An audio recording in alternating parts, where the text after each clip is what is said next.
बंदीचा विषय सभागृहामध्ये चर्चेला होता। अध्यक्ष महोदय, महाराष्ट्र राज्यातून फार मोठ्या प्रमाणावरती साधारणतः 10 ते 15 हजार शेतकरी आज उद्या सकाळी या ठिकाणी आजपासून उद्या सकाळपर्यंत आझाद मैदानावरती येत आहेत।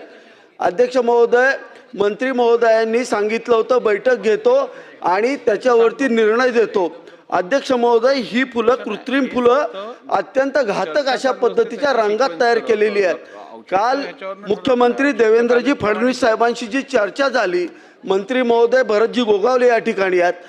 मुख्यमंत्र्यांनी स्पष्ट निर्देश दिले की राज्य सरकार हे संपूर्णपणे शेतकऱ्याच्या बाजूने आहे, त्यामुळे त्याच्यावरती बंदी घालणं हे अत्यंत महत्त्वाचं आहे। याच्यामध्ये शेतकऱ्यांचा 2000 कोटीचा फायदा होणार आहे। मी मंत्र्यांना विनंती करतो की आपण आपला निर्णय जाहीर करावा।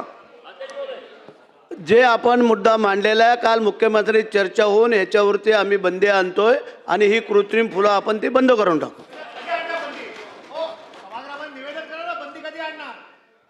काय गरज नाही, कालच आमची चर्चा झालेली आहे, त्यांनी सांगितल्याप्रमाणे आम्ही ह्याच आठवड्यामध्ये बसून त्याच्यावरती कायमची बंदी आणतो। ठीक आहे, चला बसून घ्या।